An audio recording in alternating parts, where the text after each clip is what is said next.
Faut-il continuer à aider les secteurs en difficulté à coup de chômage corona et autres droits passerelles qui coûtent quand même fort cher à l'État fédéral? C'est la question qui va se poser probablement demain au Conseil des ministres de rentrée de l'équipe d'Alexander De Croo.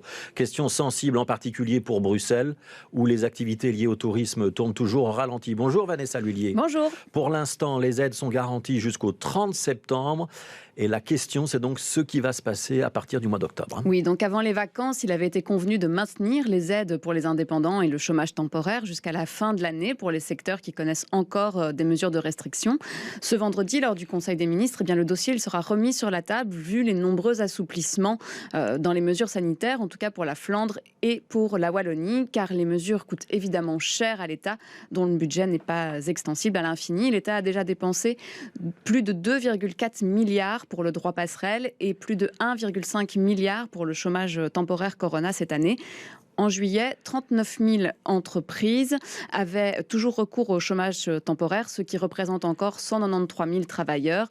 Les secteurs concernés sont principalement le transport, le commerce de détail, les coiffeurs et à Bruxelles, évidemment, le secteur du tourisme, particulièrement les hôteliers. D'ailleurs, pour eux, sans ces aides, les faillites pourraient se multiplier. Alors, du côté de Visite Bruxelles, on rappelait à quel point, en début de semaine, le secteur souffrait encore avec un taux de remplissage des hôtels de 30% en août et surtout une absence de reprise des réservations avant l'an prochain. Alors ces réalités, le ministre de l'économie et du travail, Pierre-Yves Dermagne, en est conscient comme les autres membres du gouvernement.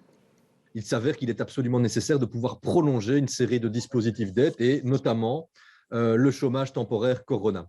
J'ai fait une proposition en ce sens à mes collègues du gouvernement et c'est en discussion. Ce sera sur la table du gouvernement demain matin. Et donc, il est pour moi évident et donc essentiel que des mesures d'aide sont encore nécessaires dans certains secteurs, dans certaines entreprises. Je pense notamment à l'Horeca à Bruxelles, qui est dans une situation différente de l'Horeca en Wallonie et en Flandre. On pourrait même parler de l'Horeca dans certaines villes. Je pense que la situation à Bruges, par exemple, est peut-être comparable à celle de Bruxelles. Et donc, on doit pouvoir demain continuer à soutenir des entreprises qui sont encore impactées par la crise du coronavirus et qui le seront encore dans les mois qui viennent. J'ai un entrepreneur qui m'a parlé en fait de Covid long économique. Il y a effectivement un Covid long pour certaines entreprises, voire même pour certains secteurs. Et Pierre-Yves Dermagne précise également que ces aides, elles doivent continuer jusqu'à la fin de l'année, voire au-delà. C'est important de pouvoir prolonger des dispositifs tels qu'ils existent parce que le temps maintenant est compté et on doit pouvoir donner une réponse rapidement à ces entrepreneurs, à ces travailleurs.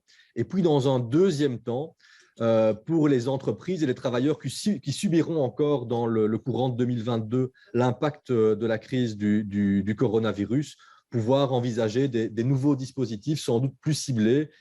Du côté des indépendants, 2% bénéficient encore du droit passerelle, soit à peu près 7 500 personnes. Alors Christophe Wambercy, secrétaire général du syndicat neutre pour indépendants, souhaite aussi que les aides soient maintenues.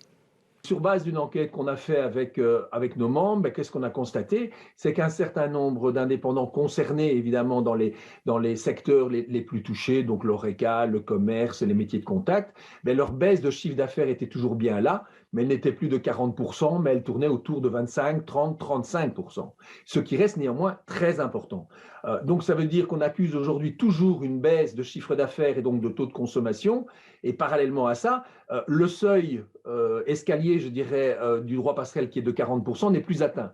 Donc c'est une analyse un peu en demi-teinte. Il faut bien se rendre compte, ce n'est pas parce qu'il n'y a plus de droit passerelle à 2% que tout va bien et que tout refonctionne. Donc oui, pour nous, il faut prolonger le droit passerelle et on va même plus loin. Il faudrait réfléchir à un droit passerelle peut-être adapté d'accompagnement à la relance, peut-être avec des montants moindres, mais pour prendre en compte quand même ces 30% de baisse de chiffre d'affaires.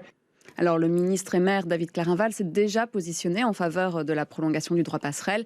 Reste maintenant donc à acter la décision en Conseil des ministres demain matin et à convaincre surtout la ministre du Budget, Eva De Blecker, de desserrer les cordons de la bourse. Merci Vanessa Lullier qui revient tout à l'heure, un peu après 13h, pour nous parler de la situation en Afghanistan et surtout de l'impact que ça peut avoir sur l'image de Joe Biden aux États-Unis.